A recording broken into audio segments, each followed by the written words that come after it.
Hey everyone, and welcome back to the channel. Have you ever wondered what it would be like to suddenly discover your entire life was a lie? To find out you were born into a world of privilege, only to be swapped at birth and raised in absolute poverty? Well, let me tell you, it's a wild ride. And if you think that's dramatic, just wait until you hear what happened when I finally stepped into my rightful home. Imagine this. For 16 years, I lived a life of struggle. Scraps of food, hand-me-down clothes, and let's just say discipline that was anything but loving. Then, out of nowhere, a lawyer shows up and my whole world flips. Turns out, I'm Anna, the real daughter of the Winston family, one of the wealthiest and most influential families in the entire city. The catch? The girl who thought she was Anna, Susan, the pampered princess of the Winston family, well, she wasn't. And let me tell you, no one was happy about my arrival. The day I walked into that mansion, I had a tiny flicker of hope for a family embrace, a moment of warmth after years of cold. Instead, I walked into a room where Susan, the girl who'd lived my life, was nestled in my mother's arms, tear-streaked eyes glaring at me with pure venom. My own mother, Eleanor, folks, comforting her, while I stood there in a faded, patched-up uniform, my hands rough from years of manual labor. My father, Richard, was the only one who seemed to acknowledge my suffering, pulling me into a hug, apologizing for the hardship I'd endured. But then my brother Michael steps in, telling me to be understanding, to be empathetic, because Susan was spoiled from a young age and couldn't accept it. Can you believe the audacity? The girl who benefited from the switch is the victim, and I, the one who suffered, needs to be understanding? That was the moment any last shred of longing for their affection died. Why should I be understanding of her? I shot back at Michael, and the look on his face? Priceless. He was genuinely stumped. Should I be understanding that she got to live 16 years of my privileged life while I was being beaten and cursed like an animal in her family's house? Michael actually looked a bit ashamed, but still, he defended Susan. This has nothing to do with her. Susan didn't know anything. She's a victim too. I just scoffed. So your solution is to keep her around then? My father, Richard, stepped in, agreeing with me, but still trying to walk a fine line. Anna, I understand your feelings, but you know how our family is. We can't just throw her out. He had a point. You get attached to a pet after years, let alone a child you've raised.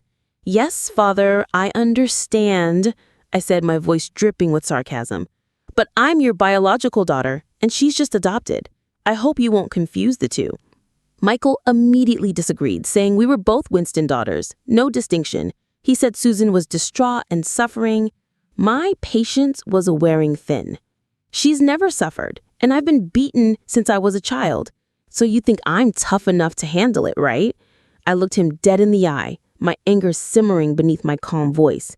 He actually flinched. My father, Richard, sensing my boiling point, quickly changed the subject, agreeing to let me pick my own room. I walked around the mansion, and where do I stop? Right outside Susan's room.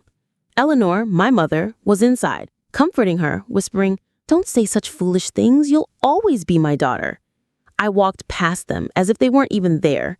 Susan's room was the largest besides the master bedroom. "Father," I announced, "I want this room. I like the sunlight, and I want to redecorate everything." The moment I said that, Susan, who had finally quieted down, burst into tears again, threatening to leave. Eleanor rushed to soothe her, then turned to me. "Anna, this is Susan's room. Your room has already been prepared. Michael will show you." "Michael, lead the way," I said. He grabbed my arm, and I immediately pulled back, avoiding his touch. "I've seen the other room. It's too small compared to this one. I don't want it." My gaze met Eleanor's, cold and distant. The adopted daughter gets the big room, and the biological daughter gets the small one? What kind of logic is that? Eleanor, clearly exasperated, said, "What adopted daughter? You and Susan are both my daughters. I know you're angry, but Susan is a victim too." Susan started wailing, saying she didn't belong, wanting to leave. Michael held her back. "You'll always be my sister. No one can chase you away." What a touching display of sibling love and maternal devotion, and here I was, the villain. They called her a victim for 16 years of living a life of luxury and love, while I was treated like dirt. My birth parents loved her enough to swap her, meaning her life wouldn't have been so miserable even without the switch. And here I was, having worked my fingers to the bone, earning my own tuition just to escape the abuse. And now that I was back, they wanted to keep the pretender and let her continue living in luxury? I actually let out a dry, raspy laugh. She's the one who benefited the most, and they call her the victim. My own mother and brother wanted me in a small room, while she had the big one? What kind of victim is that? I want to be that kind of victim. My sarcastic smile didn't hide anything. They were speechless. Even Susan was silent. I turned to my father, my attitude softening. "Father, can you have this room redecorated in 3 hours?" He was the real power in the family, and to him, I was no longer an emotional burden.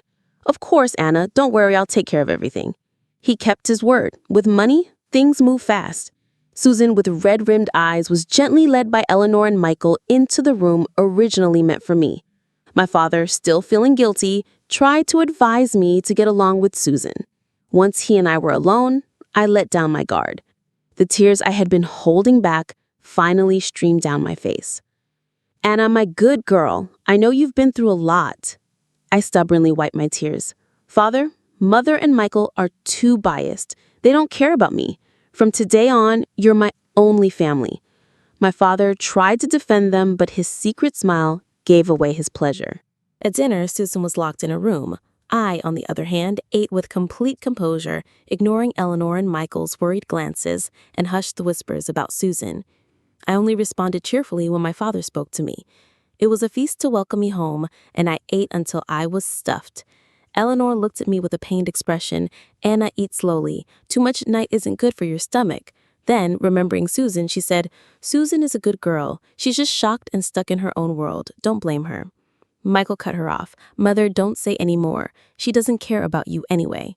I agreed completely with Michael. I knew Eleanor felt guilty and wanted to make it up to me, but she would always favor Susan, and Susan would never let me get close to her. My trust in parents had been shattered by years of abuse. I wasn't going to suffer anymore. My only focus was my relationship with my father, Richard. "Father, I'm finished eating. I'm going to my room now." I only looked at him. He thought I was still angry and told me to get some rest as I had school registration the next day. Eleanor looked dejected and Michael was clearly annoyed. As soon as I connected to the internet, my phone exploded with messages, all asking if the Winston family was treating me well. I only opened the chat with Ethan, my friend from my old life. "Everything is under control, don't worry," he replied almost instantly. "Why should I worry? The Winston family should be worried. It seems they still disappointed you." I ran my fingers over a row of expensive designer handbags, a faint smile playing on my lips. The Winston family's wealth certainly didn't disappoint me. I was quite pleased with everything I saw. Susan wasn't completely stupid. After the room incident, she was much more compliant the next morning. Eleanor and Michael looked at her with pity. My father, Richard, was quite pleased and even suggested that Susan look after me at school. Susan readily agreed, but as soon as we got in the car, her attitude shifted. She looked at me haughtily, her voice laced with hidden meaning. "I'll take good care of you." "Oh, really? I'm looking forward to it," I smiled. At this elite private school, Susan was practically royalty. No one dared to defy her because of the Winston family's power and status. When a new face like me followed her into school, everyone stared. Someone familiar asked Susan, "Who's she? I've never seen her before. Is she family?" At the word family, Susan's face hardened. "Just a stray dog I brought in," she scoffed. The moment those words left her mouth, everyone's gaze on me shifted, becoming strange and dark. I went to the homeroom teacher's office first, then to morning study hall. The teacher led me to the front of the class and asked me to introduce myself. My eyesight is excellent, and as soon as I entered the classroom, I saw the only empty desk. The new books on it were torn to shreds, and yogurt was spilled everywhere. The rich kids in the class looked at me with amusement, waiting for a show. Susan, also in my class, smirked at me provocatively. Honestly, I didn't think she'd be that stupid. I stood at the front, a gentle smile on my face. "Hello, everyone. My name is Anna Winston. My father is Richard Winston of Winston Corp. I am his only daughter." I saw Susan's face grow uglier with each word. Susan's biological mother used to be a nanny in my home. She cruelly swapped our lives. My words shocked everyone, as I calmly revealed such a personal family matter. But my parents are very kind. They adopted Susan, and she can continue to stay with us. My classmates were utterly stunned by this dramatic tale. They kept looking from me to Susan. Is that true? So Susan isn't the real heiress? The new girl actually looks a lot like the Winston family. Susan couldn't take the whispers anymore. She screamed and the classroom fell silent. I met her hateful gaze and walked to the messy desk. I looked around and no one dared to look me in the eye. "What's going on here?" I asked with a smile. The homeroom teacher's face changed instantly, and she quickly ordered the desk and books replaced. A few boys got up to help, and soon I had a new desk and new books. Susan, sitting right behind me, gritted her teeth and whispered, "How dare you tell everyone without our parents' permission? They won't forgive you." Her stupidity made me laugh out loud. I'm their biological daughter. I'm just telling the truth. What can they do to me? Her words pierced Susan's vulnerability, and her voice turned venomous. "I'll show you who the only heiress of the Winston family is." As soon as class ended, she stormed out and didn't return for the next 2 periods. At lunchtime, a boy texted me. Daniel Thompson wanted to see me in the student council office. The Winston and Thompson families were the 2 most powerful families in the city. Daniel was the future heir of the Thompson family, and he and Susan had been engaged since childhood, their bond supposedly very deep. I figured Susan had complained to him about me bullying her, so he was coming to defend her. The heirs of 2 major corporations doted on her so much, no wonder Susan was so confident with me. The student council here was run by the most powerful and wealthy heirs in the city. I was eager to meet them. The school dedicated an entire building to the student council, and because its members were heirs of major corporations, it was the most luxurious building on campus. I walked through it, enjoying the pleasure that money and power brought. Before, I was a poor girl struggling to survive at the bottom of the city. Now I stood at the top of the pyramid of wealth and power. The elevator took me straight to the top floor, where the school's richest and most powerful heirs were gathered. Daniel and Susan sat center stage on a curved floor-to-ceiling glass sofa. In front of Daniel, Susan had shed her haughty classroom demeanor. She was soft and pitiful, leaning into his arms, looking as fragile as a willow needing protection. Daniel's hand gently stroked her hair, his eyes filled with pity. "She actually dared to come. She's got guts," someone said, seeing me and laughing as if watching a play. Everyone immediately looked at me. Daniel's eyes were sharp, his handsome face clouding over like a brewing storm. Back in junior high, I'd heard people talk about him, saying the Thompson heir was handsome enough to be a celebrity. Now seeing him in person, I realized they hadn't exaggerated. I gave him an appreciative glance, then looked at the student council members standing nearby. These heirs were all pretty good looking. "Don't you know how to greet people when you see us? Don't you have any manners?" a boy said, tapping a baseball bat lightly on the floor, a malicious smirk on his face. I'd looked him up. Mark Jones, the youngest son of Jones Corp, Daniel's childhood friend, and one of the school's 3 hotshots. But the Jones family had declined long ago, and his status at school was thanks to Daniel. He initiated the confrontation, while everyone else watched with interest. I stood alone in the grand hall, but my presence was unwavering. "You want me to greet you? How important are you?" I asked him coldly. Mark's smile froze when he realized my identity. "What, nothing to say? Weren't you asking me to greet you? Go on, introduce yourself quickly so I know what to call you." I wasn't going to let him off the hook. Each word was heavy with pressure. Even his father wouldn't dare speak to me like that now. He was only acting tough because Daniel backed him. "Sister, Mark was just joking," Susan said softly, defending him. Immediately, Mark looked at her with gratitude, and Daniel's face darkened further. "He was just joking? Oh, so I see. I misunderstood him. So can I joke like this with him every day from now on?" Susan pretended to be scared. "Sister, don't be like that.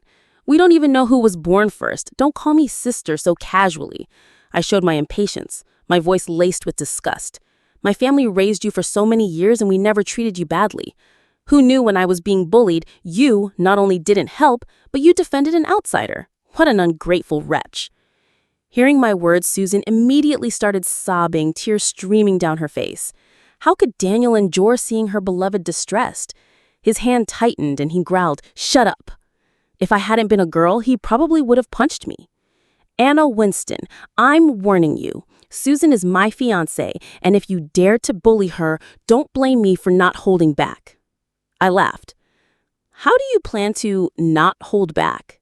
"You don't want to know," he said, not hiding his killing intent in his eyes. In this city, the Thompson heir can make anyone disappear with a single word. But the Winston family is absolutely not on his listus. I understood what he was implying and couldn't help but laugh out loud. Everyone present didn't understand why I was laughing. Some even looked at me as if my sanity was questionable. They were used to Daniel's arrogant boasts, but I wasn't easily intimidated. The old dynasty has long fallen. Just because they call you prince doesn't mean you're actually the prince of the city. Daniel, who had been prey since childhood, had never been disrespected like this. His face turned dark. I never say things twice. Susan grabbed his hand, softly advising him, "Daniel, don't be angry. She's the real daughter of the Winston family. I'm already grateful that she's letting me stay with them." "You're too kind. That's why she's bullying you," Daniel said, gently comforting her, his eyes filled with pity. "Eleanor and everyone always loved you like your own daughter. I'm here now. Don't be afraid. No one can hurt you." The girls who were close to Susan also chimed in. "She just climbed up the social ladder and dares to be so arrogant here. No wonder Michael told us to look after Susan. He must have predicted she'd bully her. Michael and Daniel are both Susan's backing. I advise you to be sensible." I was wondering why these people dared to treat me this way. Turns out Michael, the Winston heir, had given them a heads up. He really doted on his adopted sister, afraid she'd suffer even a little. So he invited me here to frame me and show off his power? Just a few of you and you think you're worthy? I looked at the three who had spoken and they quickly realized that if I targeted them, no one would dare to defend them. I chuckled faintly, my chin slightly raised, and walked towards the sofa in the center with a hint of arrogance. As I passed Daniel and Susan, Susan pretended to sob dramatically, reaching out to pull me. I frowned and swatted her hand away. She deliberately fell backward and was caught by Daniel. Daniel was Daniel's beloved, and love blinded him. No matter how flawed her actions were, he only saw her as being unwronged. He immediately grew furious and raised his hand to slap me. I stood still, unmoving. His slap landed with full force, my ear ringing, my cheeks swelling. A collective gasp echoed through the hall. Susan, hiding behind him, smiled triumphantly.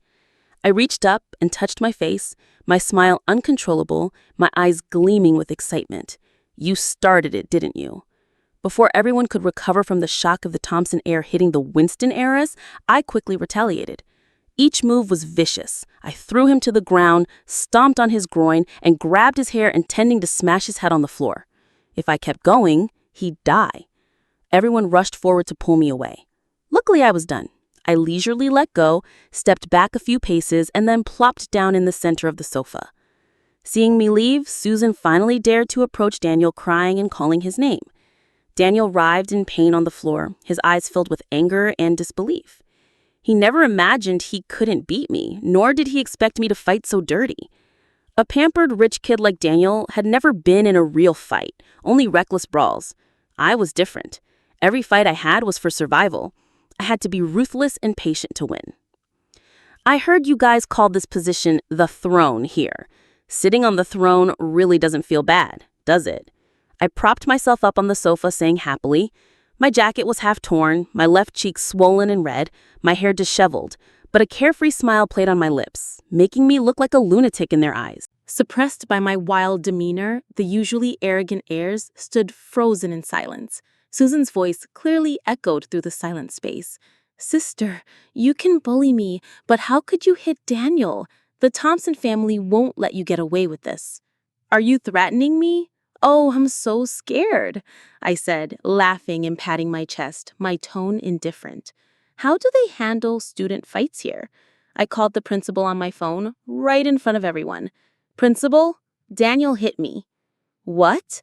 Miss Winston, are you all right?" The principal's voice trembled. "Did you and young Master Thompson have a misunderstanding?" "No misunderstanding. I hit him too," I said, then hung up. Everyone looked at me like I was insane. Michael sided with Susan, and I, though the biological daughter, wasn't exactly favored by the Winston family.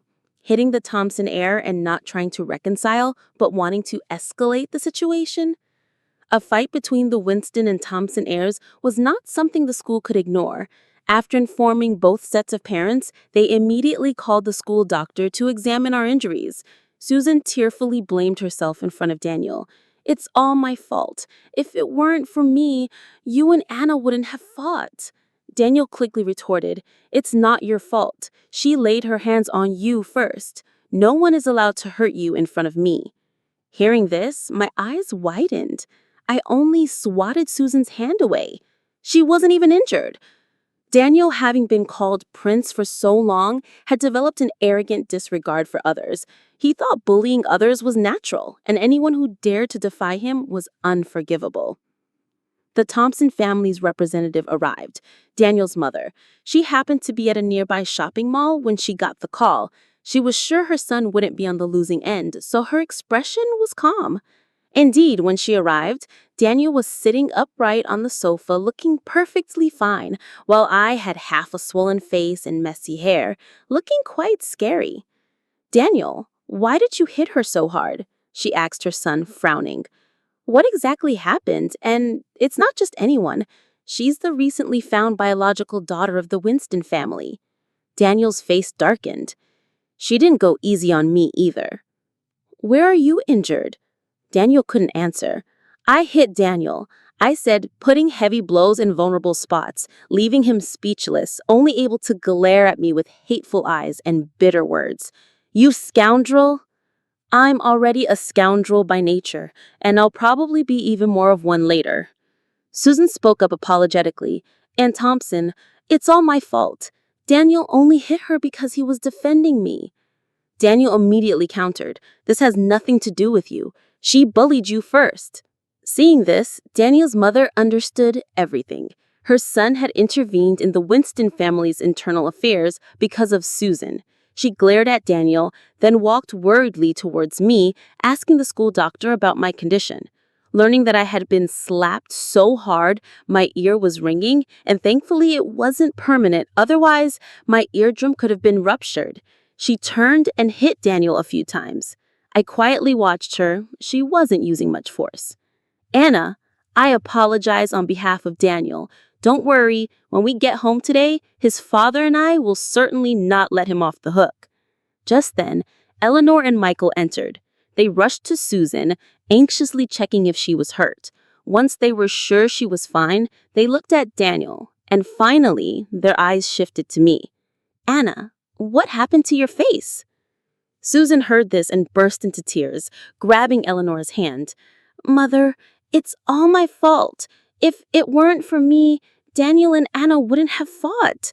Daniel quickly retorted, "She laid her hands on you first. Don't take all the responsibility." "She hit you again?" Michael's expression instantly changed as he looked at me, his eyes filled with disgust and anger. "Anna, don't go too far." Eleanor knew Daniel had always protected Susan since childhood, so she felt his actions were understandable. "Anna, why did you hit Susan?" she asked me, her face showing disappointment. "I told you, you and Susan are both my daughters. Don't target Susan anymore." The Winston mother and son both sided with Susan. The other students looked at me with either mockery or pity. Daniel's mother looked surprised, watching as if it wasn't her business. "Susan, your acting is truly remarkable. You shouldn't be learning to dance. You should be studying acting," I said, clapping and praising her. "I'm not acting. Why are you saying that about me?" She glanced at Michael for help. Michael was about to defend his darling sister when I cut him off. "Shut up. I've given you all enough time. You've said everything you wanted to say, haven't you? I only need 5 minutes to recount the events." I glared at him coldly. "Something interesting happened this morning as soon as I got to school. Listen to this." "Who's she? I've never seen her before. She came in the same car as you. Is she family?" Susan's voice echoed from the recording. "Just a stray dog I brought in." I brushed my hair back, fully exposing my swollen face to everyone. My eyes were icy. "I ask you, what does stray dog mean?" "Anyone who offends a student council member is called a puppy. A puppy will be teased by the whole school until they can't take it anymore and drop out." Apart from our parents, everyone present understood the meaning of the term, but no one dared to answer. Surprise was evident on Michael and Daniel's faces. They looked at Susan. Susan frantically shook her head, but the recording was there. She didn't know how to explain. Eleanor asked her in horror. "Susan, why did you say that about Anna?" Blood is truly a miraculous thing. Her birth parents called me a dog, and she calls me a dog. How similar, I said sarcastically. Hearing this, Eleanor and Michael felt guilty, but they thought family matters shouldn't be revealed to outsiders, so they tried to stop me from speaking further. "Anna, whatever happened, let's talk about it at home. You just scolded me in front of so many people and you don't think there's anything wrong, but when it's inconvenient for Susan, you want me to shut up? You're truly her kind mother and good brother," I said mockingly. Eleanor's face turned pale. She tried to explain. "In my heart, you are both equal." I chuckled faintly and continued. "Before coming to this school, I followed the school forum. Susan is called the Queen by everyone. After she knew my father was a puppy, the people on the forum were thrilled.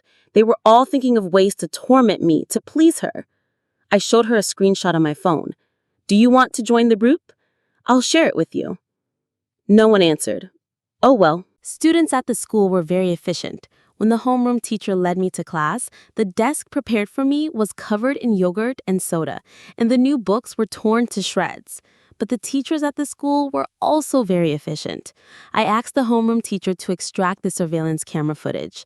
As soon as the second period ended, the security camera footage was in my hands. I played the video from the security camera for them. "Are you really sure you don't want to join the group? I don't think watching it like this is clear enough." The student council members present all had incredulous looks on their faces. They had bullied many people, but this was the first time they had met someone who liked to keep evidence like me. Susan, sitting right behind my spot, smiled as she watched them tear my books. The Winston family truly raised a wolf in sheep's clothing. I continued watching the video. To protect myself, I publicly revealed my identity as the biological daughter of the Winston family to my classmates. Susan wasn't happy. She threatened to show me who the only daughter of the Winston family was. Then she skipped class and ran out. Now it seems she went to find Daniel. When I mentioned Daniel, the corners of my mouth curled into a mocking smile, and I played another recording. "Who did you say was looking for me?" "Daniel is looking for you. Hurry to the student council office. If you're late, he'll be angry." Everyone was surprised. She even recorded this. I raised an eyebrow, saying nothing. For so many years, I'd never gone into battle unprepared. Daniel's warnings and threats against me were all fully recorded. Daniel's mother was intelligent. She could easily see that Susan was constantly adding fuel to the fire. Seeing her arrogant actions exposed by me, Susan could only cry and admit, "I'm sorry, I was just so scared. I was afraid everyone would look down on me if they knew I wasn't the biological daughter. As soon as Anna came back, she took my room. I was afraid she would take everything from me and kick me out. I was so scared." Susan cried helplessly. She had been pampered since childhood and never experienced any hardship. In the past 2 days, she had almost cried all the tears of her life. Eleanor and Michael softened. Michael said to me, "I understand everything now, Anna. You've been wronged. All right, Anna, don't say any more. Mother will take you to the hospital to check your face." Hearing this, I laughed and called the police right in front of them.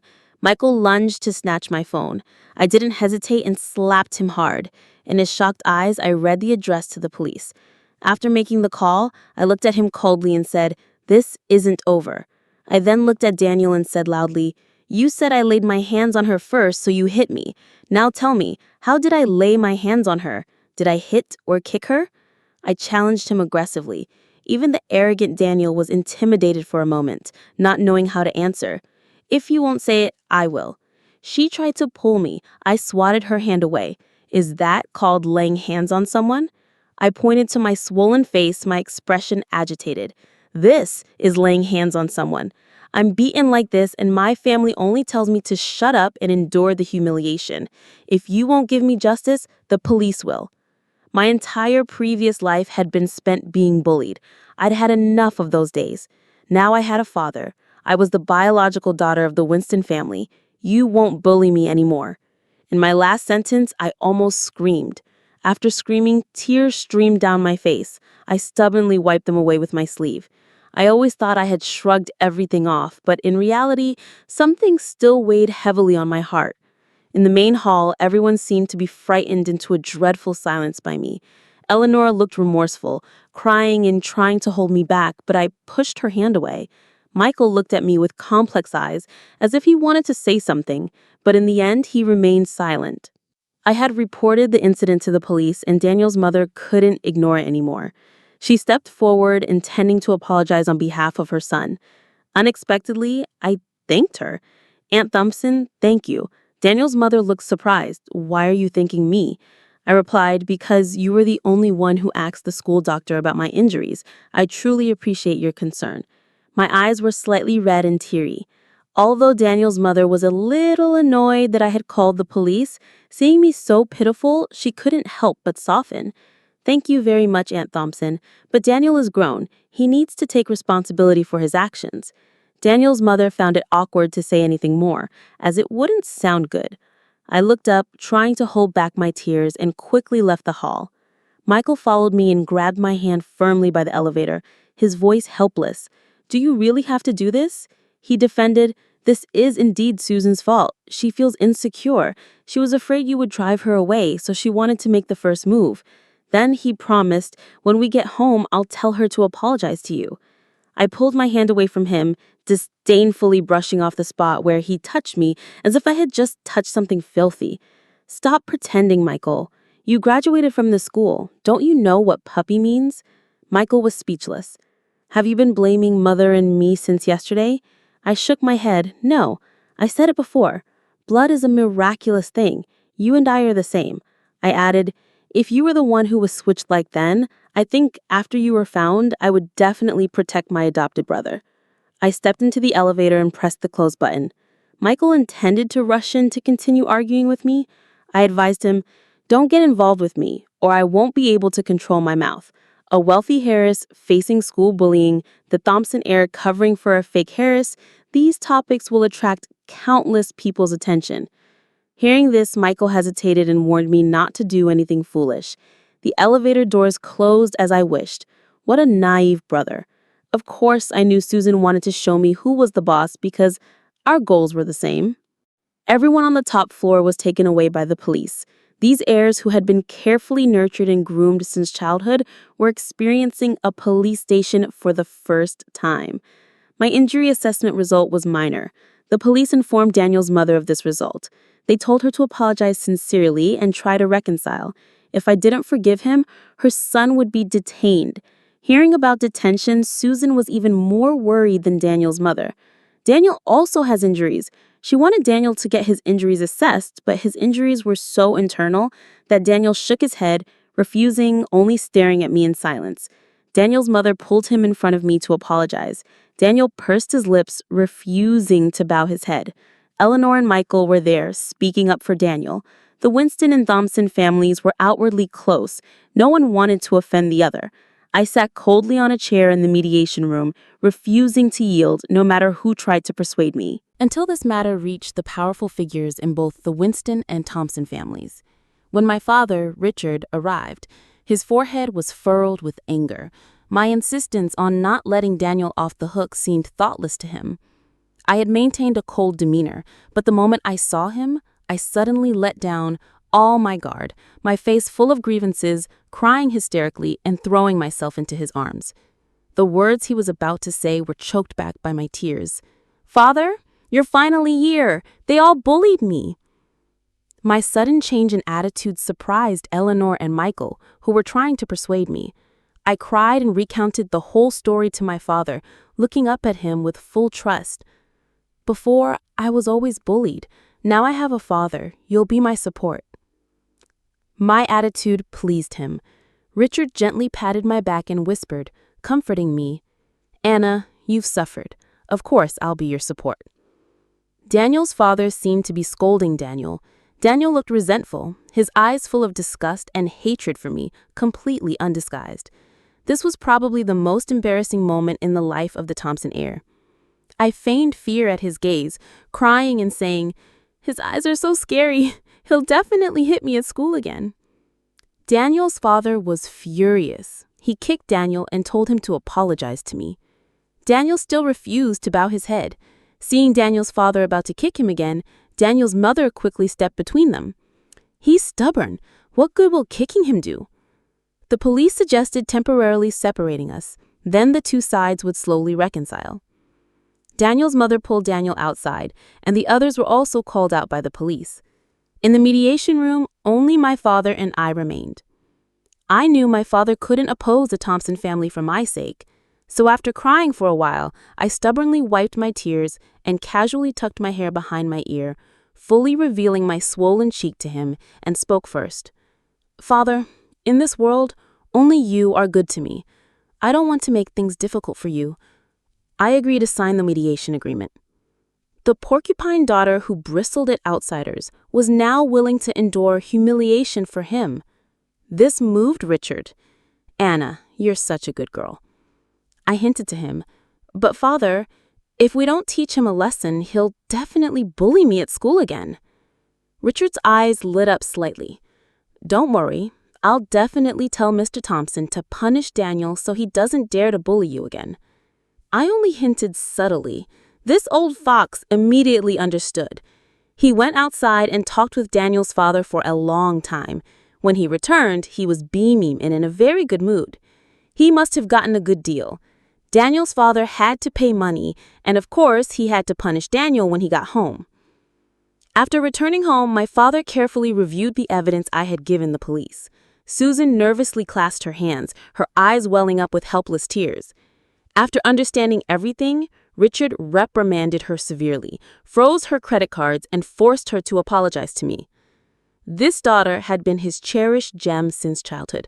Although he was disappointed, he hadn't gone so far as to abandon her. My attitude was firm. I wouldn't accept Susan's apology. "I don't want to make things difficult for you, father, so I won't pursue this matter anymore. You stole my identity to have the life you have now. Our whole family is your benefactor. I hope you won't do such ungrateful things again." Hearing this, Susan's face was extremely ugly, tears welling up. Michael couldn't help but speak up for her. "Susan has apologized to you. Why do you have to say such harsh words?" I chuckled faintly and said, "Speaking of harshness, I'm not even close to you. Weren't those people in the student council insulting me because you spoke first?" He was speechless. He opened his mouth as if to say something, but in the end, he couldn't refute me. I didn't want to dwell on it anymore. I excused myself, saying I was tired, and went to my room to rest.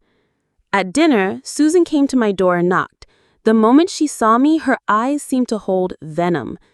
"As soon as you entered school, you started recording. You did this on purpose, didn't you? You're a wicked woman. We were all fooled by you." I just smiled, saying nothing. Suddenly, I reached into her jacket pocket, pulled out her phone, and indeed, it was recording.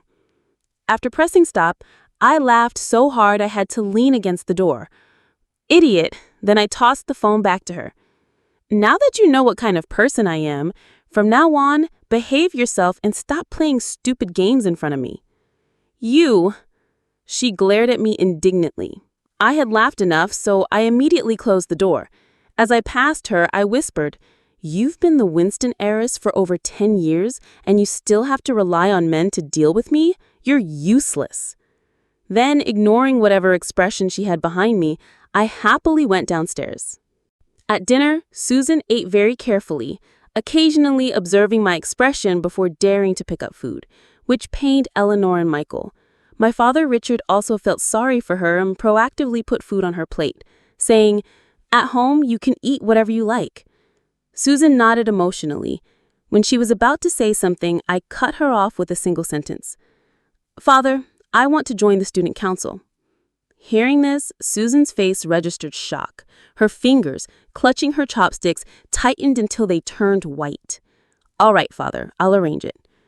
The Winston family contributed a large sum of money to the school every year. Joining the student council was just a word. Both Susan and I became vice presidents of the student council. The only difference was that Susan voluntarily became vice president, while I, due to my less experience in management than Daniel, couldn't replace him yet. This elite school was like a microcosm of society. Before, many people tried to bully me to curry favor with Susan. Now that they knew my true identity, they turned to flattering me. I didn't hold grudges and took in many underlings, quickly establishing my own influence at school. On the condition that my academic performance didn't decline, I diligently studied English and hired famous golf and tennis coaches to tutor me. Every day I practiced diligently, my life extremely busy. Lately, Eleanor had been constantly trying to reconcile with me, but Susan was always by her side, deliberately misrepresenting things and causing discord, always leading Eleanor into her traps. Many times I felt it was a waste of time. I didn't even want to hear what she had to say. Michael, with his arrogant personality, didn't easily back down. Occasionally, he would casually ask about my situation. I would only give brief answers, not wanting to talk much. After being exposed by me, Susan became unusually well-behaved, showering the family with affection and trying to mend her relationship with the Winston family. She often boasted about the favoritism she received in front of me. Many people sympathized with me, but I didn't really care. Susan had grown up in the love and care of the Winston family since childhood. I couldn't replace that affection. Even if they felt a little guilty towards me, I knew in their hearts they still favored her more. Spending time with Susan every day was stupid and a waste of time. Their guilt and concessions should be used for more meaningful things. One day, I coincidentally ran into Daniel and Susan at the familiar tennis club. I acted as if I didn't see them and was about to leave, but Daniel called me back. Anna. His voice was cold, his eyes clearly annoyed.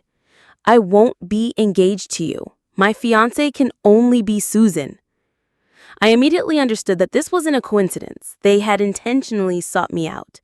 Susan stood beside him, her eyes brimming with tears. Sister, please don't break us up.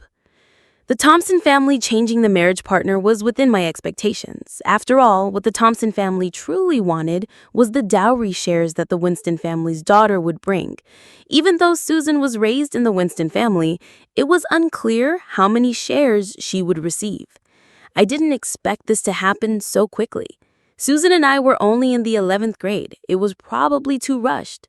Susan had been the Winston family's daughter for so many years, yet she didn't even understand the Thompson family's intentions. And when something happened, she only knew how to come to me and cause trouble. How foolish and useless. What do you two want from me? My voice was indifferent, as if I didn't care about this at all. Stop pretending. I'm warning you. Stop your dirty tricks behind Father Winston's back. These words were uttered by the future heir of the Thompson family. Even I, who had just entered the upper class, could recognize that. How could Daniel not know? Whether he refused to believe it or was truly foolish, I wasn't interested. You two should remember clearly, I am the biological daughter of the Winston family. And as for you, I looked at Susan, a scornful smile on my face.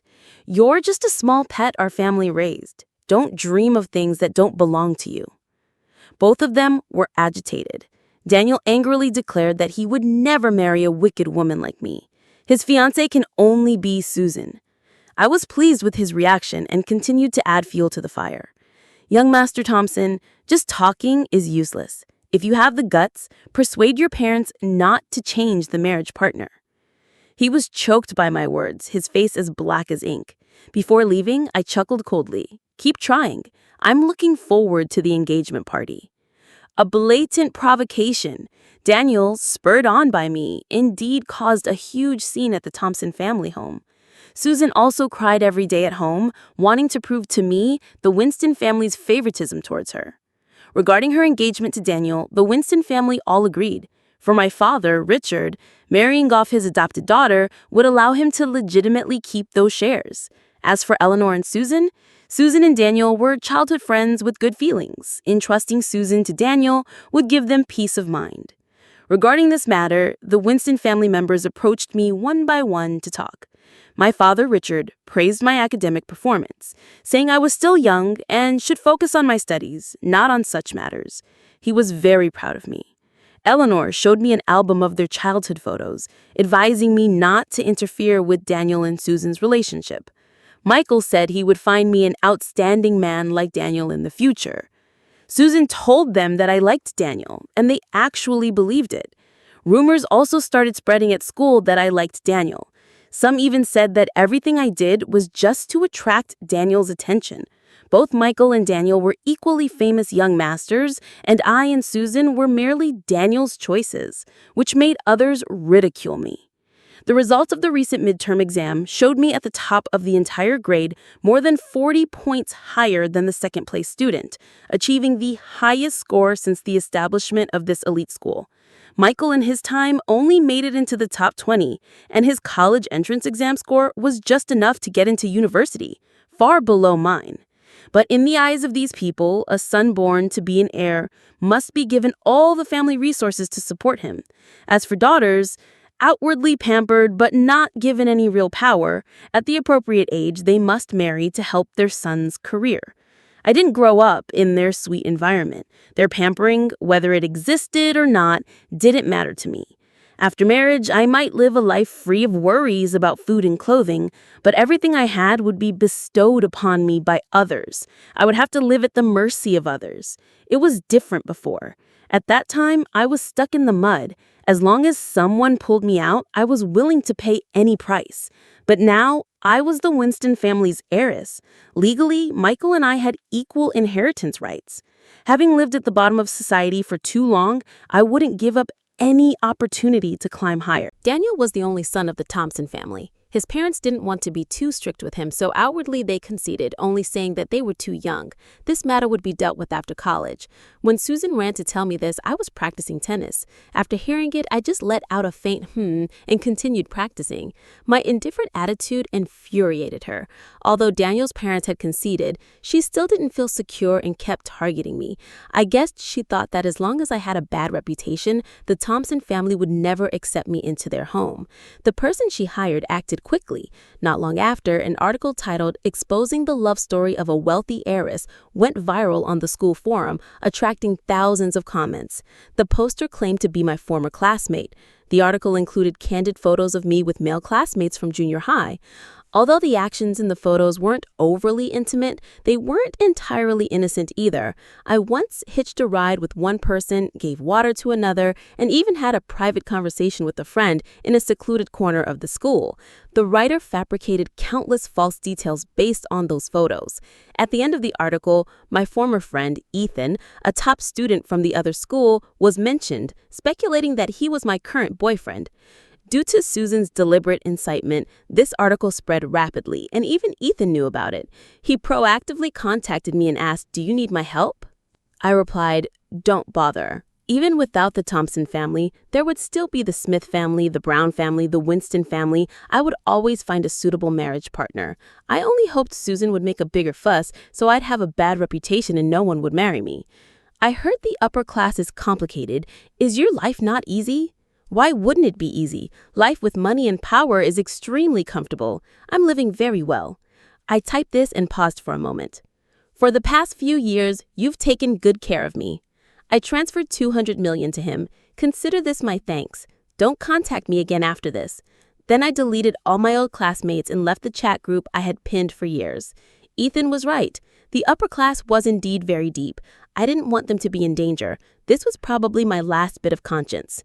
He didn't accept the money. After 24 hours, the money automatically returned to my account. Knowing his personality, he was probably angry that I had tainted the relationship between us with money. Sometimes I quite admired him. His family hadn't let him suffer anything, to the point where he didn't even need money for affection. The impact of the post grew, finally reaching the elders of both the Winston and Thompson families. My father, Richard, came to talk to me. In front of him, I maintained my usual obedient demeanor, complaining, "They're just classmates. We have no other relationship. Since junior high, I've been studying and working part-time. The pressure at school was immense. To maintain my ranking, besides working, I only studied. How could I have time for such frivolous things? I always ranked in the top 5 at my old school. After returning to the Winston family, I often studied until midnight. Of course he believed me. Father, I'm about to participate in the math competition. I don't want this to affect me. Please help me resolve this." He nodded in agreement, showing concern for my math competition. After I left to study, the maid said Eleanor was waiting for me in the music room. She wanted to ask me something. Eleanor and Michael were teaching Susan to play the piano. When they saw me, all 3 stopped smiling. Susan tilted her head slightly. Her eyes narrowed, a smug look on her face. "You're here. What do you want?" I ignored her and looked at Eleanor. What's that post about? Michael spoke first. Eleanor asked me seriously. Eleanor said coldly, Anna, you're still young. You should focus on your studies now. Whatever happened before, don't contact them anymore. Oh, is that what this is about? I don't see what's so important to ask. My brother also has quite a few girlfriends, doesn't he? And students still talk about his relationship with Lily. I said very naturally, life without romance is a waste of life, especially for a beautiful and wealthy heiress like me. I have too many suitors, but don't worry, I know when to stop. I won't let bad men into our house. What are you talking about? The three across from me looked at me as if I were insane. I'm speaking perfectly clear English. Eleanor and Michael's mouths were slightly agape, as if they wanted to say something else. I immediately cut them off. One of you has countless ex-girlfriends, and the other constantly tries to steal a future husband for her immature adopted daughter. I honestly don't know what right you have to talk to me about this. I glanced at Susan again. And this idiot you raised, besides relying on men, only knows how to spread rumors about me online. She's completely useless. After saying that, ignoring their reactions, I turned and left. Susan indignantly questioned me. It wasn't me. It wasn't me. How could you think that about me? Michael said, she's crazy. Don't pay attention to her. Michael had warned Susan that I was crazy, but she didn't seem to care. One day after school, one of her underlings suddenly rushed in front of me and said loudly, Anna, I saw Ethan from the other school at the front gate. Is he looking for you? This immediately attracted everyone's attention. I knew Ethan's personality. After the incident with the post, he wouldn't proactively come looking for me. His appearance at my school gate was definitely orchestrated by someone. I pushed through the crowd and looked towards Susan, who was standing on the stairs. She was with Daniel, her face full of indignation, her mouth constantly spouting provocative words. I could guess she was probably saying I was promiscuous to make Daniel dislike me even more. I ignored the questions around me and walked straight towards her. Seeing me approach, she angrily questioned me in front of everyone. Sister, didn't Mother tell you not to associate with them anymore? I smirked faintly. You really like calling me sister, don't you? But my dear sister, this time you've gone too far. Everything Susan had done before had benefited me. I happily went along with it. But I had decided to let Ethan go. How could she drag him into this mess and make me unhappy? I grabbed her hair and forcefully pulled her in front of me. Before anyone could react, I slapped her face several times. It had been a long time since I had resorted to violence, and a few good slaps made me feel much better. Gasps and Daniel's angry shouts echoed around me. A powerful fist swung towards me. I released Susan and stepped back, avoiding him. My voice held a hint of a smile.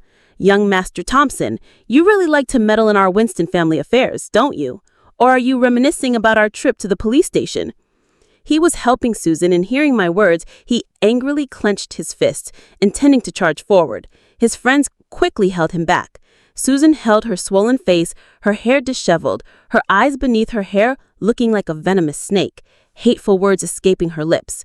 You dare to hit me? My parents won't let you get away with this. I scoffed at her. You called me sister, didn't you? When sisters fight, what can parents say? Besides, you're just adopted. My dear sister, next time remember not to provoke me. Then I looked at Daniel, who was being held back by the others, and happily raised my right hand that had just hit her, shaking it provocatively. See, this is what laying hands on someone means. Daniel, provoked by me, unleashed astonishing strength, struggling free from those holding him back, but he was immediately pulled back again. He could only watch my retreating back, cursing me as a wicked woman. Those people putting so much effort into holding him back probably meant that, after the police incident, the Thompson family had warned his friends not to let Daniel interfere in the Winston family affairs anymore. The other school and my school were now only separated by a street. Ethan often passed through this area and was very familiar with it.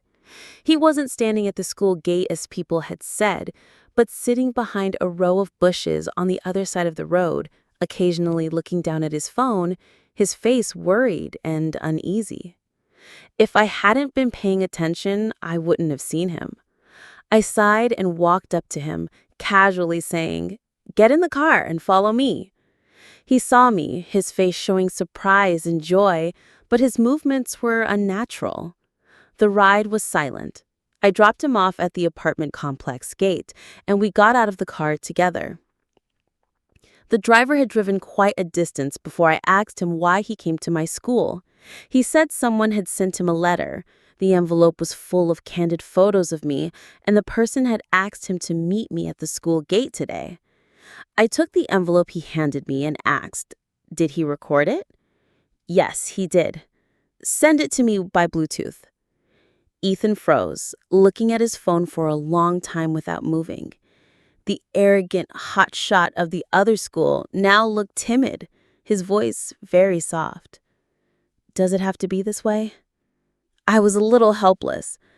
The person who took so many photos of me in uniform must have a special background. Yet he dared to hint at meeting me? "Ethan, you like me." He didn't expect me to be so blunt. His ears flushed, seemingly from embarrassment, but his voice was extremely firm. "I like you." "It's a pity I don't have feelings for you. In fact, I was just using you." Back in 10th grade, I was so bothered by people that I only interacted with him to avoid them. The few times we coincidentally met were all my deliberate arrangements. "You know, don't you?" "You knew?" That surprised me. I had used countless people like him. To me, they were all just tools. In Susan's post, there were also a few truthful details. To achieve my goals, I had used many people, both male and female, so many that I couldn't even remember them all. Ethan must have clearly seen how ruthless I was. "You know everything."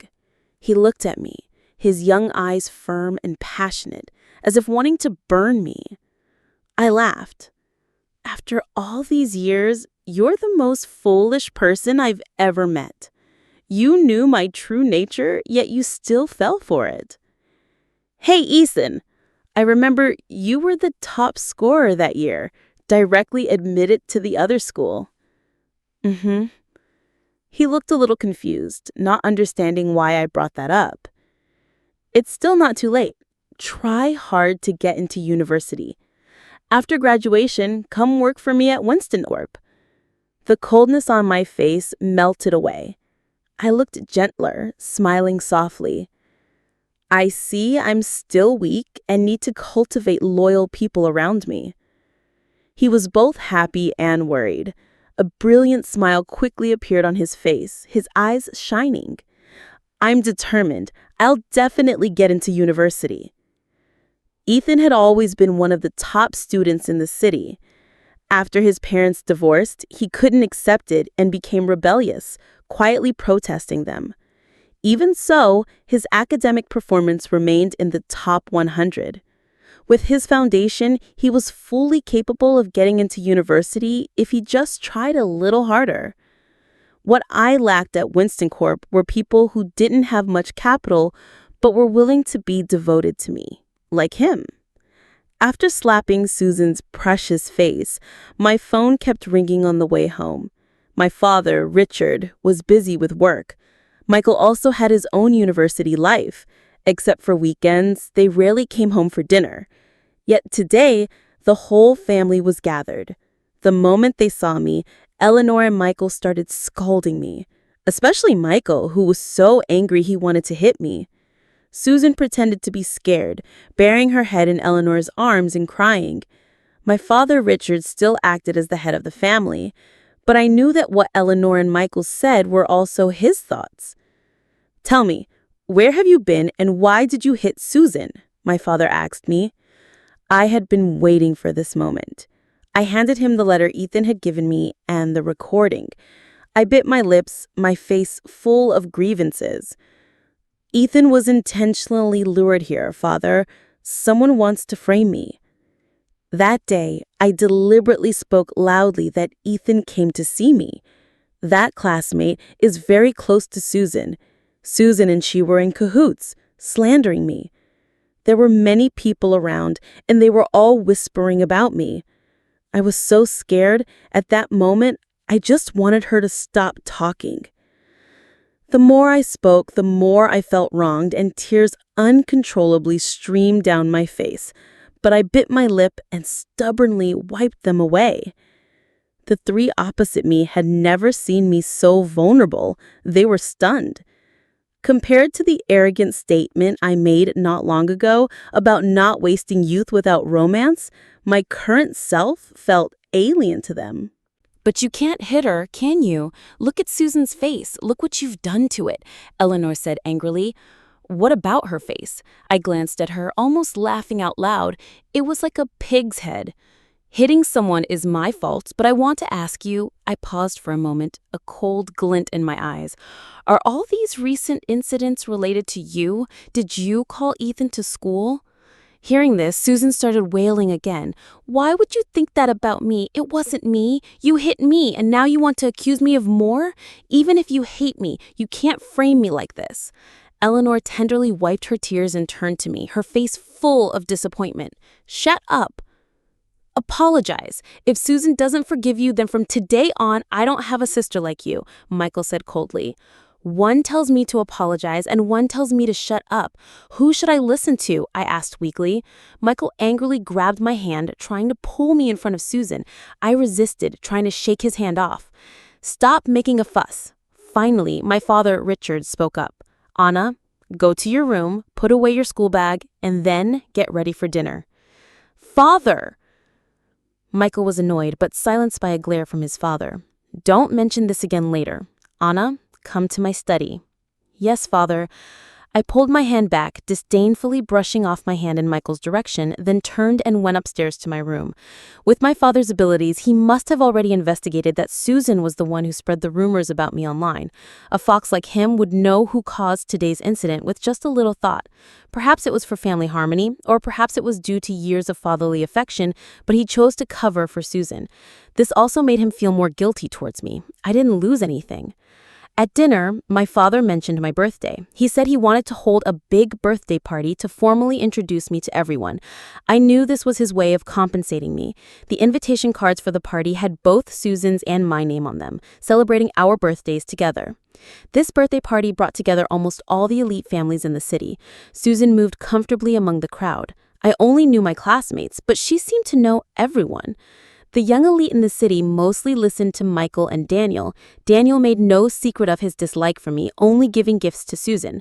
Michael gave gifts to both of us, but anyone discerning could see that the gift he gave Susan was more precious and heartfelt. He did this to express his dissatisfaction with me. Previously, when Susan orchestrated Daniel hitting me, he was indifferent, even thinking I was wicked and unreasonable. When I hit Susan, he was furious, openly embarrassing me, not even caring about the so-called family secrets that shouldn't be revealed. After giving the gifts, he even deliberately glared at me from afar, as if to say, if you don't apologize, I won't forgive you. I raised my glass and smiled, toasting him. Daniel, who had just turned around, also saw this scene. They both seemed surprised that I could still smile. Their expressions turned strange. Logically, at this birthday party, Susan and I were the main characters, but we weren't even seated at the head table. Sitting at the head table was a big shot from the internet industry from the South. Both the Winston and the Thompson families were trying to collaborate with him. On either side of him were the fathers and sons of the Winston and Thompson families. Further back were the powerful figures of other major families in the city. Daniel's mother and Eleanor were seated at our table. This seating arrangement made me very uncomfortable. Susan next to me kept boasting about how well the men at the head table treated her. This only infuriated me more with her stupidity. I could tolerate the boasting, but when Eleanor spoke up, insisting that Michael, who was a sophomore in college, be brought into the company to train, I couldn't ignore anymore. They were in too much of a hurry. I raised my glass and wove through the crowd, walking towards the guest of honor at the center of the table, toasting him. Excuse me, sir, are you the founder of the Hope Project? The man, slightly tipsy, lowered his head and pondered. I suppose you could say I am.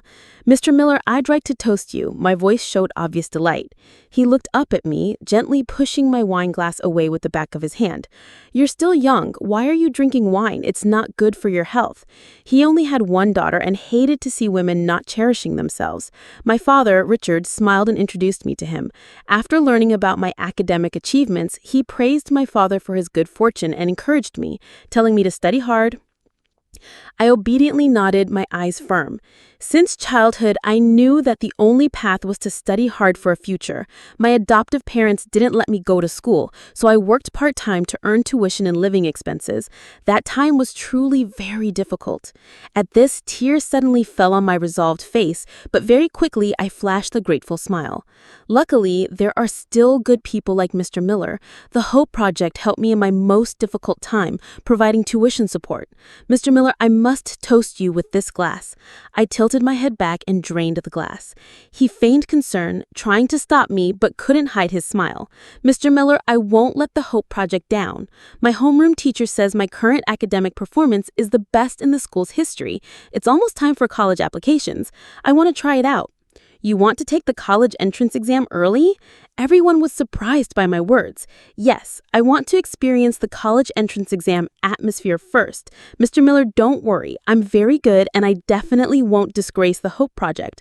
I pouted slightly, my face full of confidence. The big shots present all laughed at my cuteness and praised my ambition. Mr. Miller and my father, Richard, were lauded by everyone, their faces beaming. Richard was extremely pleased with my performance today. After the party ended, he expressed his support for me taking the college entrance exam. Susan had been sullen the whole evening, leaning on Eleanor's shoulder, whining. Eleanor gently comforted her precious daughter.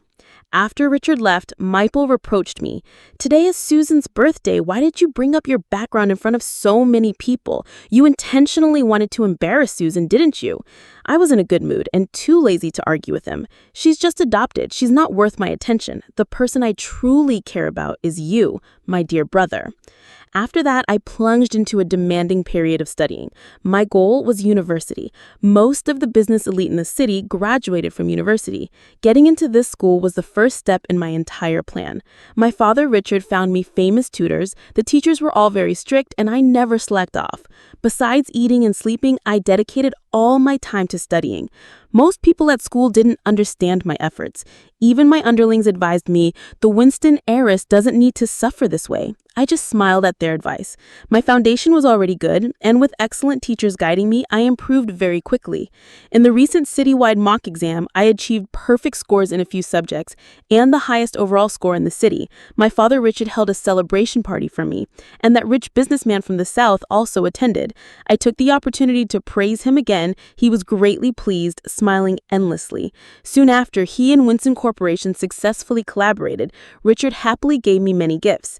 Thanks to my excellent academic performance, strong family background, and reputation, my standing in the elite circle was further elevated. The rumors from the old post also gradually faded. Daniel's parents probably wanted to marry me to Daniel, using his declining academic performance as an excuse to put him in my one-on-one tutoring class. Daniel, accustomed to being a spoiled rich kid, didn't pay much attention to the teachers, and his learning progress was slow, significantly affecting me. Since he joined, Susan frequently came to disturb us, bringing fruits and desserts. It was annoying. Later, she simply registered for the remedial class herself. Her foundation was weak, and her learning progress was even slower. Because the teachers were all highly competent, I had endured it.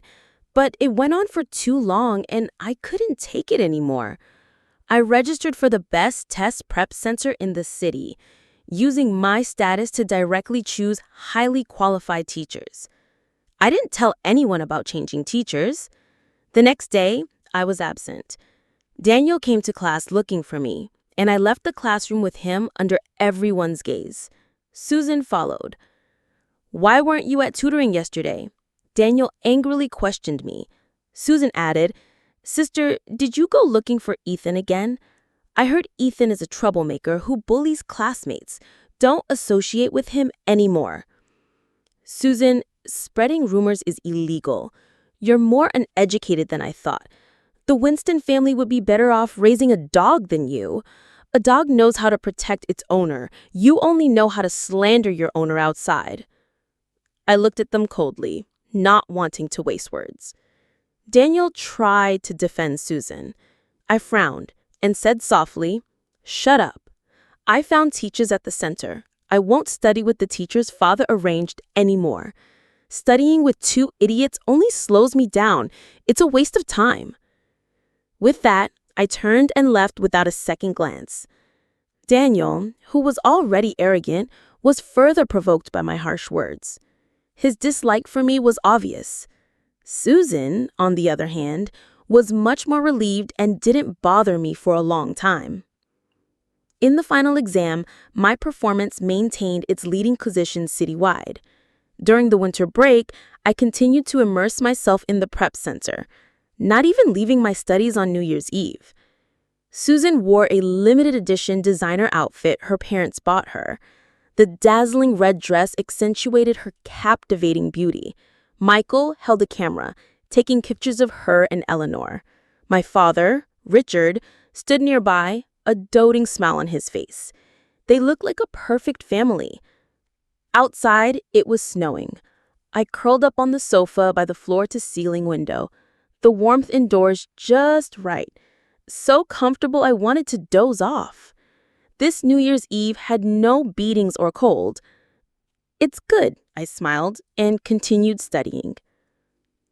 After returning to school, I applied to transfer to 12th grade, and a few months later, I took the college entrance exam with them. I was assigned to a test center at the other school. The entire Winston family came to cheer me on. Even before I entered the exam room, reporters surrounded me for interviews. Ethan, who was volunteering at the school, softly said, "Wait for me in university," as he pointed me in the right direction. I followed his direction, casually replying, "I don't like waiting for people. You try hard and catch up." My efforts were not in vain. I was admitted to E University, ranking 3rd in the natural sciences in the entire city. The 2 people ahead of me were only a few points higher, both students from the other school. My father, Richard, was overjoyed and held a grand celebration party for me. Winston Corp took advantage of this to promote their brand, attracting many new clients. With such excellent results, I was naturally admitted early. The business school at E University was truly a gathering place of talented individuals. Michael, as the heir of the Winston family, became the student council president with absolute power among students as soon as he entered. Compared to his arrogance, I, starting as vice president, was willing to spend money and effort to maintain relations with subordinates, actively participating in student council activities and clubs, and achieving A grades in all my major subjects. I received countless compliments. And finally, in the second-year election, I defeated both Michael and Daniel, becoming the new student council president. Michael was a senior and focused on his work. Although he was surprised by his defeat, he didn't care much. The one who truly couldn't accept it was Daniel. This was the first time the Thompson heir had to be someone else's assistant. If he had lost to Michael, that would be one thing. But to lose to a girl like me? Seeing his reluctance, I deliberately provoked him. "You're so useless. Your children will definitely not bear your surname later. Oh, right. I heard the student council president has great power at school. Remember to protect Susan well, okay?" "Shut up!" He maintained his chivalrous demeanor and angrily said, "If you dare to bully Susan, I will definitely not let you off the hook." I crossed my arms and coldly said, "She's just adopted. My being kind to her now is out of respect for you." Recently, Winston Corp has been planning to expand into the South. After we get married, I'll ask Father to find her a rich husband in the South for a marriage alliance, as repayment for all these years of raising her. "Don't you dare! She's your sister! How can you be so cruel?" I said, "Marry a wealthy merchant and live a happy life. What's so cruel about that? If you hate my cruelty, then save her yourself. Support her and make her your mistress. I don't care if you have mistresses." With that, I gave him a sinister smile. Daniel flew into a rage, calling me a wicked woman and declaring he wouldn't marry me. At the meeting to discuss the marriage, he made a big fuss, insisting he would only marry Susan. The Winston family also desperately defended and protected the engagement for Susan. When I returned home, I smashed everything on the coffee table, my spirit broken, going crazy. I'm their biological daughter. I'm the one who should be engaged to the Thompson family. She's just adopted. How dare she fight with me? I screamed. I know she has deep feelings for everyone after all these years, but why, no matter how hard I try, do you all still favor her?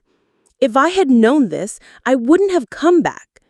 Before, even when I disagreed, I would only maintain a cold demeanor. They had never seen me lose my temper like this. Initially, they were shocked and about to scold me, but when they heard my words, they swallowed the reprimands. It turned out my previous coldness was just me putting on a brave front.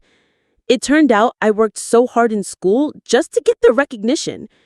It turned out I wasn't a strange or unapproachable person. I just hadn't been loved since childhood and didn't know how to be close to them. They apologized and tried to persuade me, but at that moment I was too angry and retorted sharply, "Mother, you always say that in your heart, Susan and I are the same. Then why, on the day I came home, when she cried, did you abandon me to comfort her? She orchestrated me being bullied at school and getting slapped by Daniel. The first thing you did after arriving at school was still care about her? Even knowing what she did, you made excuses for her. She doesn't feel secure, so do I. You love your adopted daughter so much. Why didn't you get your tubes tied? Why did you give birth to me? Michael, stop being so hypocritical with me. If you hadn't subtly signaled to people at school, would I have been insulted by them? With your reputation in our circle, if you truly valued me as your sister, would Daniel have dared to lay a hand on me? On my birthday, wasn't it you who deliberately insulted me in front of everyone? How dare you say such sanctimonious words? Susan, stop pretending. The day I came back, you deliberately cried to scare me. The next day at school, you wanted the whole school to bully me. I just swatted your hand and you fell as if there was a Category 20 hurricane. The Winston family raised you strong and healthy, yet you act like a fragile flower. You should have died before you were 17. Father, you knew all along that Susan spread those malicious rumors in junior high, and she was the one who called those thugs to the school. She wanted the Thompson family to change their engagement partner, so she blamed everything on me. You covered for all of this. At this, my tears uncontrollably streamed down my face filled with immense pain. Father, you found Susan a good marriage partner, Daniel. Michael, a sophomore, has already been given shares in the company. And what about me? I try my best to get a little more attention from you all. Why are you all so biased? As I cried, I made my demands very clear. Normally, I would never demand or compete with Susan, but this was to turn all the accumulated grievances into their guilt. Eleanor burst into tears. The Winston father and son looked apologetic and moved by my performance. Only Susan was terrified, her face pale. My father, Richard, to compensate me, promised to let me work in the company and gave me 5% of the shares he had intended for Susan. Plus the 5% he had previously promised, I now had 10% of the shares. Susan, having just been exposed for her wicked deeds, dared not object. Although Susan and Daniel's marriage was a commercial alliance, even without the shares, the Winston family would prepare a generous dowry for her. So much so that the Thompson family couldn't be picky. The reason Richard gave me these compensations was partly because he felt my talk of joining the company was just a tantrum. Second, he had long wanted to reclaim the shares he had promised Susan. My outburst gave him a valid reason. Moreover, I acted so starved for affection, he probably thought he could coax the shares back from me later and give them to his son. The crying child gets the candy. After my dramatic outburst, Eleanor and Michael regretted their previous actions. Recently, they had been extremely attentive to me, showering me with gifts. When I first returned to the Winston family, I hadn't seen much money. This tactic might have had some effect on me then, but now I wasn't lacking money. I could buy anything I wanted myself. Before, I could still patiently listen to them, but now that everything was out in the open, I would turn away coldly whenever I saw them, not even glancing at them. Daniel heard that I had caused a scene because of him and approached me gently. "I didn't know you liked me. I thought you just wanted to take everything Susan had. It turns out everything you did before was to attract my attention." He said, "Michael told me everything Susan did to me." It turns out you're not as wicked as you said you were. For all these years, you never proactively harmed Susan. We misunderstood you. But I'm sorry. I promise to always protect Susan." He was so full of himself that I lost all patience. "You're truly despicable. Didn't you just say you were interested in me? You and I were never compatible. I'm quite curious. Do you like this face of mine, or are you conquered by my talent because you lost to me so many times?" Daniel's face darkened with anger. "Stop being so full of yourself. If it weren't for Michael, I wouldn't have come to comfort you." "Weren't you full of yourself first?" I said coldly, pushing him away and leaving. Recently, I had achieved my goal of not having to endure anyone, let alone him mentioning Michael. My father, Richard, only had one son, Michael, and groomed him to be his heir since childhood. Michael was given 20% of the shares as soon as he entered university, a generous amount. But for me, his daughter, he was stingy with even 5%, reluctant to give it up. If I hadn't guessed his intentions correctly and seized the right opportunity to gamble, I probably would have ended up like Susan, getting nothing. I knew that what I had now was the most Richard could give me, so I didn't need to pretend to be a good girl anymore. I could gradually reveal my sharp claws. Both entering the company, Michael was given a chain of 5-star hotels belonging to Winston Corp. These hotels were important assets of Winston Corp. I, on the other hand, was only given a small, almost bankrupt gaming company. My father, Richard, wanted me to retreat after experiencing failure. Even if I didn't want to retreat, this small company wouldn't last long. In fact, this gaming company had once been very successful. In those years, Winston Corp saw the huge profits of the internet industry and wanted to follow the trend to make a profit. After establishing the gaming company, they invested a large sum of money to recruit talent. Perhaps because the initial investment was too high and they feared losses, most of the products they created were copies of successful games, fantasizing that they could replicate others' success. As a result, after launching, the company was heavily criticized everywhere and was even sued by several other companies. In the eyes of others, this company had no future, but in my eyes, this was a heaven-sent opportunity.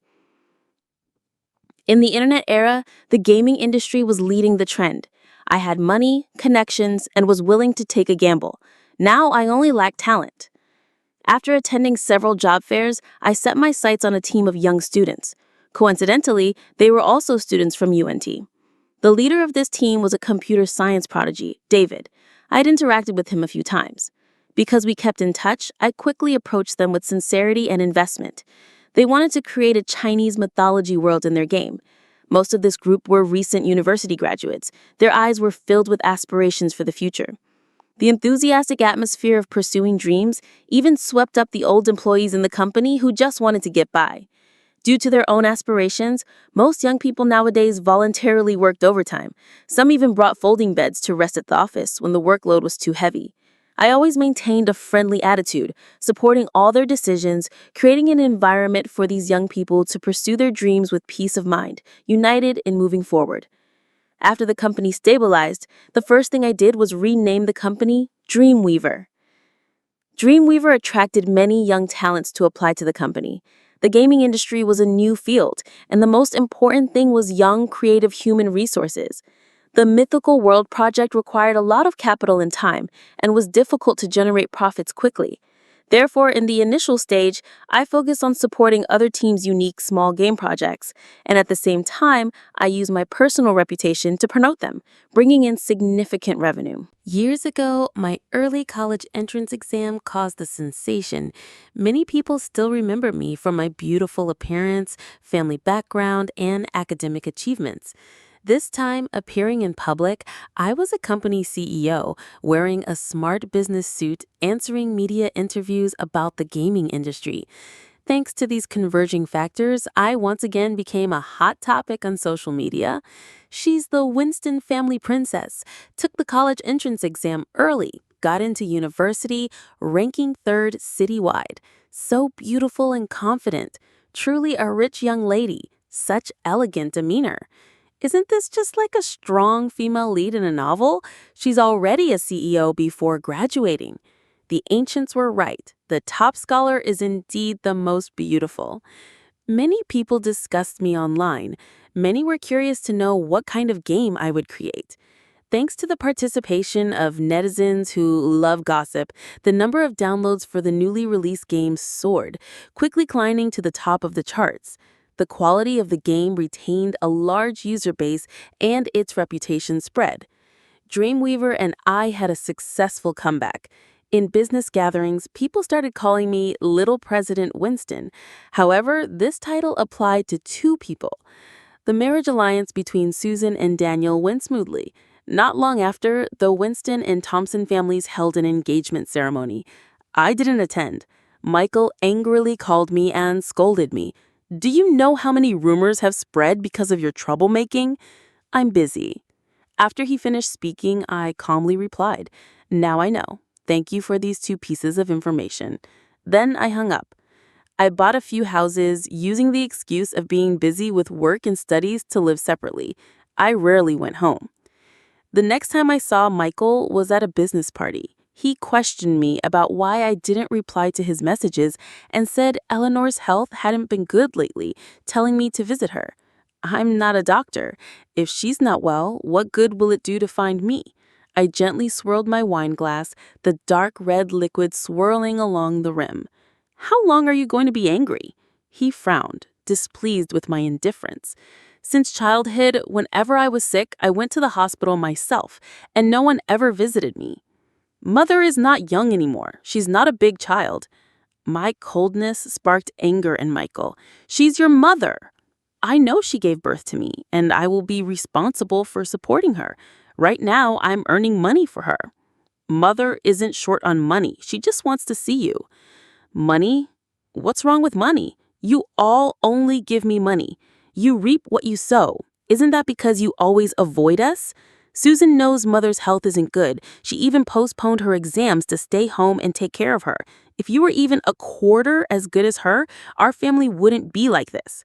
His words were accusatory. On the first day I returned to the Winston family, Susan plotted against me. You only believed her.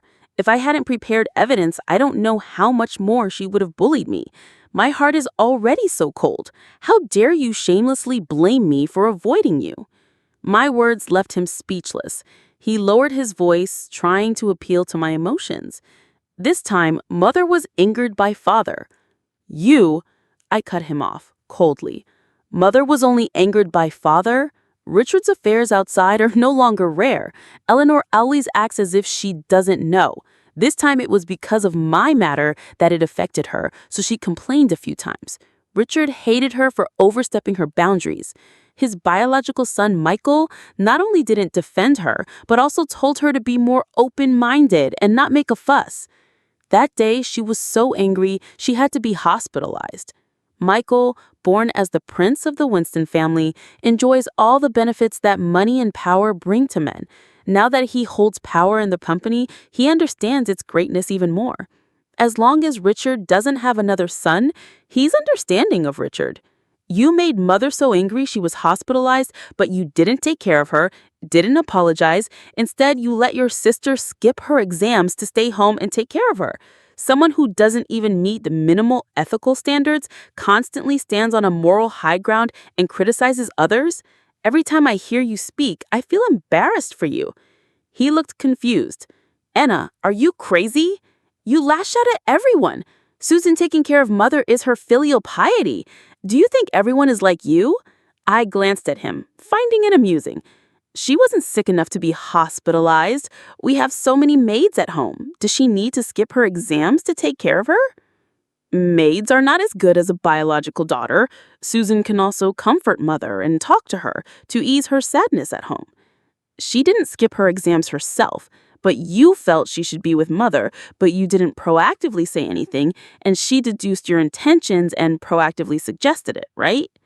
He and Richard often said Susan was pampered and willful, but in reality, Susan's so-called willfulness was always within their acceptable limits. She always acted according to their expressions. I made no secret of my dislike for him.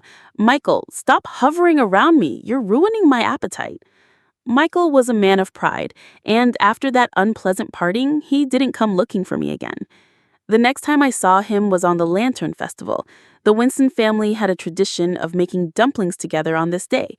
The two small games released by Dreamweaver had a stable user base and good revenue. I couldn't hide the joy on my face. While making dumplings, Eleanor kindly tried to make conversation with me. My brother and Susan across the table looked at me as if they wanted to pierce me with their eyes. My father, Richard, pretended not to notice. He smiled and told the maid to take pictures, capturing the family's warm moment. When I went back to my room, Susan followed me in with a strange confidence, locked the door, then turned around and angrily questioned me. "Christmas Eve, where were you?" "Where I was is none of your business," I said. This infuriated her, making her face contort. "The date for Daniel and I to get married has been decided. We'll register as soon as we're old enough. No matter how much trouble you cause, you won't have a chance." As she spoke, she seemed to remember something, a triumphant smile appearing on her face. "They're only feeling guilty temporarily. It's not like this hasn't happened before, but as long as we have a conflict, they'll definitely side with me." I remained silent, waiting for her to finish. Looking at the foolish smile on her face, I couldn't help but laugh. "If what you say is true and our parents dote on you so much, then why haven't you gotten anything from the Winston family's assets?" She glared at me resentfully. "Isn't it because of you? We're fighting tooth and nail for 5% of the shares, while Michael got 20% as soon as he entered university. Clearly, our parents favor him the most, so why don't you fight for their affection with him?" She was speechless, her eyes wide, unable to retort. "Because you know you can't win against him. In this house, he was born a step above you. You can only curry favor with him, so he'll deign to treat you well." "You're talking nonsense. My parents love me the most. Mother tutored me since childhood, and she never tutored you or Michael. Whatever I wanted, my parents would always give me." "That's because Michael was groomed to be an heir, and your value is to be raised and married off for a marriage alliance. That's all. The things you want don't conflict with Michael's interests, and the Winston family is rich. It's not difficult to spend money to satisfy her. If you're brave enough, you should make a scene, annul the engagement, and demand shares in a position as the company heir from our parents. Let's see if they still indulge you." My words left her speechless. For a moment, she couldn't believe herself, but she quickly regained her composure. "You think you're so smart, don't you? I have no reason to annul the engagement. I have my own ambitions. I don't care about the Winston family's assets at all." I chuckled faintly. "Are you talking about your dream of becoming a dancer? If it was really that important, why did you give up the chance to go abroad and stay in the country? If I'm not mistaken, the ones who kept you in the country were Father and Michael. They said they didn't want you to go far from home and have no one to take care of you, but in reality, they were afraid Daniel would change his mind if you went abroad. Last time, Mother was angered by them, and they told you to postpone your exams to stay home and take care of her. That exam you prepared so diligently for." Susan covered her mouth, not wanting to hear anymore. "Stop trying to drive a wedge between us. Whether it's a wedge or not, you know very well yourself. If you want to daydream, just close your door and dream. Don't act in front of me. I don't like acting with others. Get out." Susan didn't move, instead mocking me. "You talk a good game. Aren't you just jealous because I have a boyfriend? You only seduced Daniel to spite me. But I'm telling you, Daniel only has me in his heart. The one our parents love most will always be me. Everything you do is useless." She always thought she was an important figure in my heart. Seeing my silence, she angrily asked me, "Do you dare to say that you weren't with Daniel on Christmas Eve?" I remained indifferent. "I was busy working on Christmas Eve. I'm not interested in useless men who are inferior to me in every way," I said truthfully. At this moment, Susan was stunned. She realized something was wrong. She had always thought that the only person she needed to be wary of was me. But how could someone born with a silver spoon in his mouth like Daniel be without temptations? In the upper circles he frequented, beautiful women at parties were indispensable. For people like them to remain chaste was harder than climbing to heaven. Richard and Eleanor's relationship when they were young was also very good. He was good enough to not have any illegitimate children outside. Compared to others with similar wealth, some who had changed wives multiple times or had illegitimate children showing up at their doorstep, he could be considered a good person.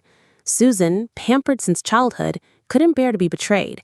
She hired a private detective to investigate and caught Daniel at a gathering. It was said that Daniel lost a game and a girl with a glass of wine came to feed him, saying he had to finish the glass to stop. The result was that after only the second sip, Susan grabbed her hair and dragged her off Daniel's lap. Susan made a huge scene. Daniel had to explain, and then he chased after her. The childhood sweethearts managed to overcome one hurdle, but then Susan caught him a few more times, making his friends complain. He felt embarrassed and spoke harshly to Susan. She cried and went home, demanding to break off the engagement. My father, Richard, said he would tell the Thompson family to discipline Daniel, and then he coaxed Susan for a long time. She felt she had support, so she became even angrier. When Daniel called, she bluntly demanded to break off the engagement. Richard's kind face immediately clouded over. After Susan uttered the two words "break off," he slapped her. This slap stunned Susan. She stared blankly at Richard, not understanding why things had turned out this way. Eleanor cried and hugged Susan. Why hit her? If there's something, talk it over. Michael stood by, taking the phone from her hand and whispering something to Daniel on the other end of the line. Only I leaned back on the sofa, enjoying this family drama. Richard began apologizing to Susan, saying sweet words and trying to persuade her. Michael also chimed in. Susan cried in Eleanor's arms.